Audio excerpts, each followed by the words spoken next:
Without a doubt, tomatoes are our most popular vegetable we sell at the farm, and I'm only 3 weeks away from my last frost date, which means I'll be setting tomato plants out soon. However, these tomato plants need to be transplanted into a bigger pot, and I have a special way of doing that, which I'll show you in just a second.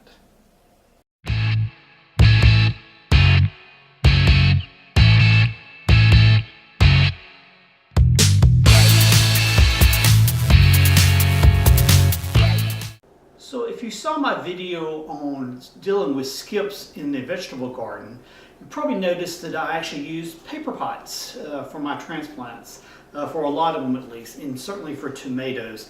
I really like using paper pots because you can fill this up with soil, transplant your tomato in here, and there's no doubt that this is just going to disintegrate and not cause any problem for the roots to get through, as you saw from my last video.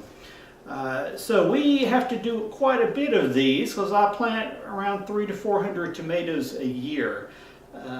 There are contraptions you can buy to make paper pots, but honestly it's pretty easy just to do with household materials, and that's what we do. So basically, to make this, I will just grab a newspaper. I don't use the colored sections or the slit part, but just the normal paper. I'll take several pieces at once, lay it out.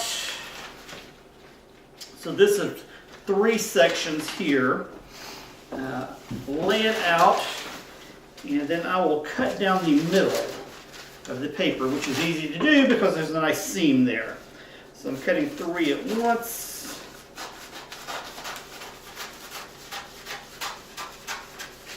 Then from those 3, I will actually take these, stack them together, and then I will cut down the middle yet again.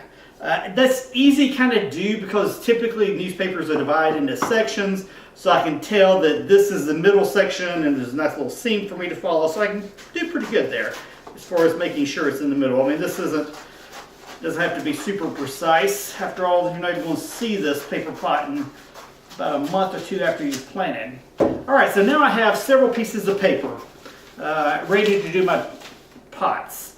And I'll just take a can from our pantry and a couple of things I do and a couple of tricks.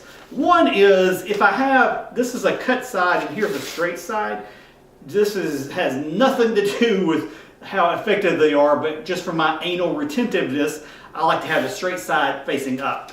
It makes it look a little neater. So I will take a can of beans here, and if you look, you can see this is the top where it was sealed versus the bottom. I use the top to make the bottom of the pot, and I will show you how that works. So I will take the can and I'll put it on the piece of paper and simply roll the piece of paper on it, and once I've rolled it, I will then press the seam in, and you want to press this in where the fold meets. That should be the first section to go in. So I press that in, and I am covering more than half the bottom of the can. Then I just continue all the way around.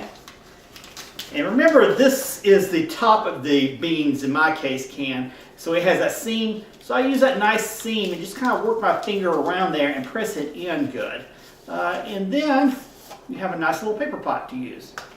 Now, the first thing you're going to do, the first mistake you're going to probably do when you're making this, is it's very tempting when you're rolling this on to roll it tight. It just feels like it should be right. It feels like it should be tight. But in fact, if you do it tight, and I'm doing this one tight, what happens is when you fold it, then you have suction and it won't come off the can very easily. So instead of doing that, when you roll it, make sure it's loose. So here, if I'm rolling this, roll around, I have got it loose right here, so I can actually move the can in and out already. See, it's that loose. So I just keep going around. Now I've moved my can out, move it down a little, cover it again, folding where the fold is, and continue folding around. So if you're having problems getting the pot off the can, it's because you've done it too tight. But then really, that's it. Now let's take these to the basement and I'll show you the next step. So my magic recipe for tomatoes, or for transplanting in one phase up, is I will now take my paper pot, and this is brown cow composted cow manure, and I will fill it about halfway with the brown cow, or black cow in this case. I will put just a little azomite, A to Z, in it, and that really just ensures it has all the trace minerals. The manure itself should have enough fertilizer at least to get through the next couple of weeks, and then I will start fertilizing in the field. So I have about 80 Better Boys here to transplant. This is probably one of my main tomatoes I usually grow. I'm growing a lot of Mountain Merit this year. We're trialing Big Beefs, some Parks Whoppers, other ones as well, just to compete to see how well they do versus our standards. So you have seen me probably use this before, but to get the tomatoes out of this 72-inch styrofoam container, one trick is to take a knife, go in beside the tomato transplant, and then press against it to kind of squish the skull together, and then it really pops out pretty nicely. So I will then take this tomato transplant and I will put it in my little pea pot, or my little paper pot, and I've still left the knife in here. Then I will take some potting soil, and then I'm going to just fill in on both sides of the transplant. Then I'm going to take my fingers and kind of press it in there. Tomato plants are pretty resilient, and put a little more on there as far as manhandling them.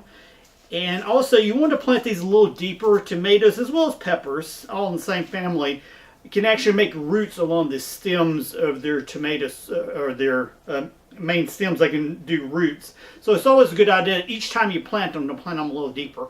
These will grow yay high or so next 2 or 3 weeks. I will then transplant them yet deeper in the field. So there you go. Now I need, what, a few more hundred and we're done. So I have about half of them done. I can fit 40 transplants, paper pot transplants, into one of these containers. 2 more steps.